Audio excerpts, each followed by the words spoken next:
Pembelian ini sama kayak ya potongan penjualan, cuman kita sebagai seorang pembeli aja. Terus biaya angkut pembelian. Nah, kalau kita membeli barang dari perusahaan lain, kan otomatis kan nggak mungkin tau kita beli barang cuman 10 biji. Waduh, itu kan ribet di kitanya sendiri. Masa kita mau menjual barang tapi kita belinya misalnya dari supplier cuman 10 biji. Tak bolak-balik. Nah, biasanya kan kita belinya dalam jumlah banyak. Dan karena dalam jumlah banyak, kan kita mungkin membutuhkan mobil box atau apa. Nah, itu kan ada yang namanya biaya angkut. Nah, itu termasuk salah satu komponen di sini di perusahaan dagang. Itu ada namanya biaya angkut pembelian. Nanti ada harga pokok penjualan juga. Oke. Sampai sini ada yang mau ditanyakan? Adakah yang mau bertanya?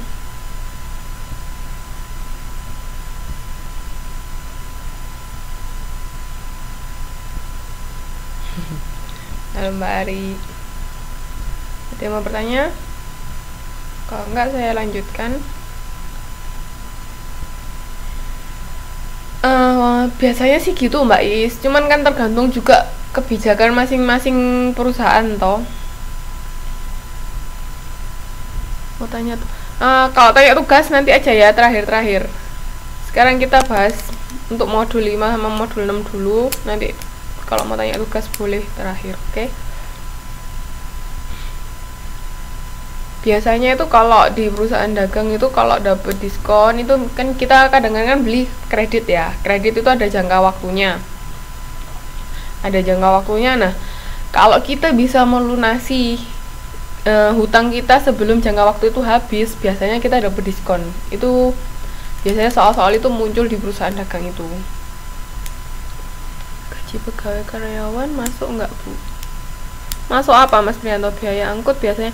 Nah, biaya angkut itu pembebanannya nanti ada dua. Nanti saya terangkan ada dua metode. Satu dibebankan ke pembeli, satu dibebankan ke penjual, bisa tergantung perjanjiannya.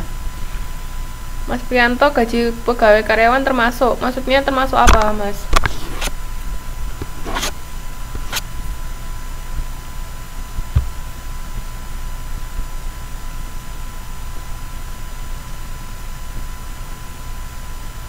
Mas Prianto, halo.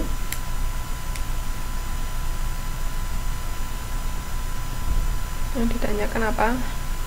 Mbak Iis, masih ada yang mau ditanyakan? Mbak Yusni nanti ya, nggak apa-apa ya. Mbak Friska, masih ada yang mau ditanyakan?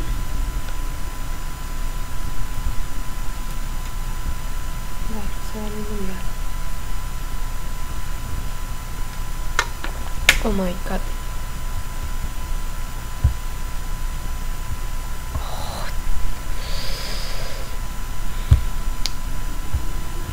Oke, ini kenapa coba?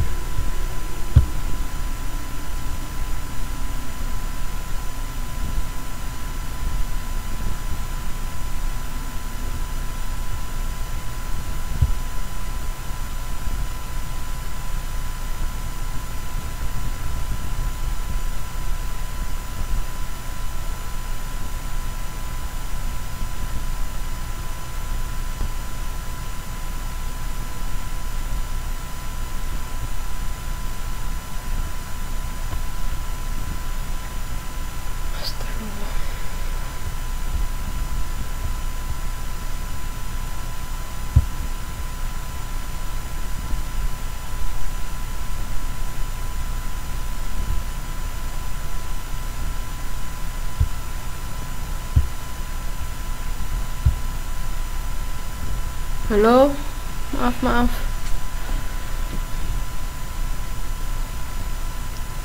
Astaga, maaf ini. Kenapa tiba-tiba crash tadi?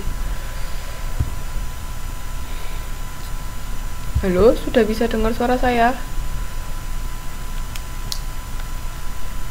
Oh, beban karyawan, iya. Cuman biasanya kalau kita berbicara tentang Waalaikumsalam, iya, nggak apa-apa Mbak.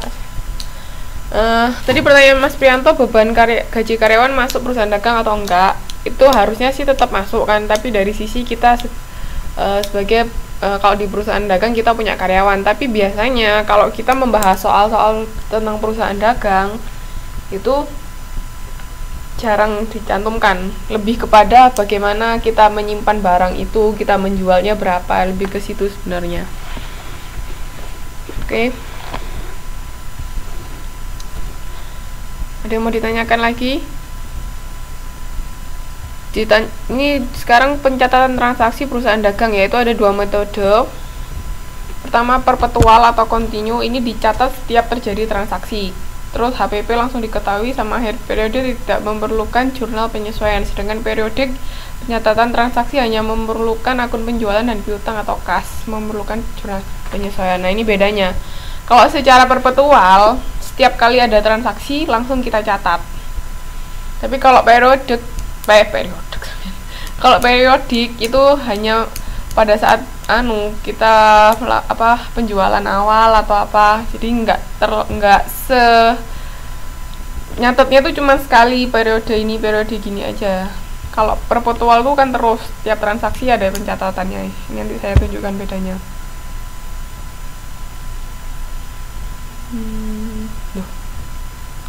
Bukan di sini, nanti ada kok contohnya. Nah, ini tadi pertanyaannya Mbak siapa ini? Mbak Friska nggak salah ya. Metode pencatatan biaya angkut. Ada yang namanya FOB shipping point sama FOB destination.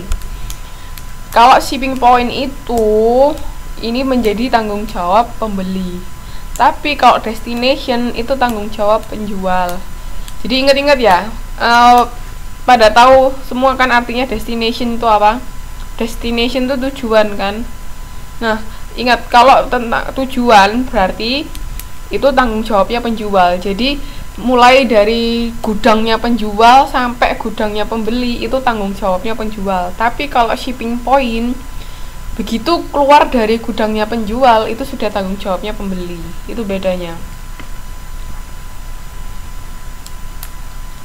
Bingung nggak di sini? Jadi kalau shipping point itu tanggung jawabnya pembeli, kalau destination tujuan itu tanggung jawabnya penjual. Itu bedanya. Jadi tergantung perjanjian awalnya seperti apa. Nanti di soal biasanya juga ditunjukkan kok biaya angkut sekian dengan metode apa, biasanya gitu. Jadi tergantung. Oke. Ada yang mau ditanyakan?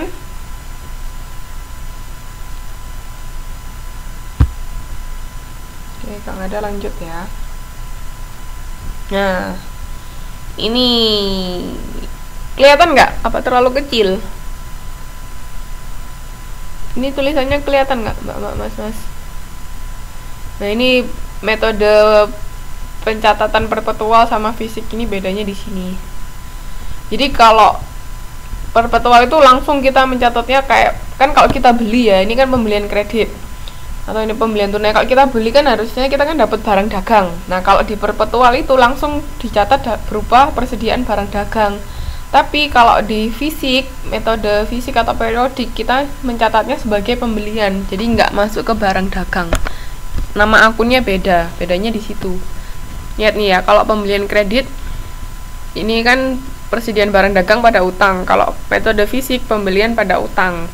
Sedangkan kalau tunai ya sama, persediaan barang dagang pada kas, pembelian pada kas. Itu bedanya. Nah, kalau potongan pembelian, ini kan potongan pembelian kan berarti kita dapat diskon. Ini menyatatnya gini, utang dagang, kas, terus persediaan barang dagang. Ini kalau ini potongan pembelian. Jadi bedanya itu, kalau di perpetual itu kita mencatatnya persediaan barang dagang, tapi kalau di ya ada di halaman 59, 50 ya Mbak Yusni ya. Sebentar. Bisa dibuka kalau misalnya tulisannya terlalu kecil, bisa dibuka 59, 50.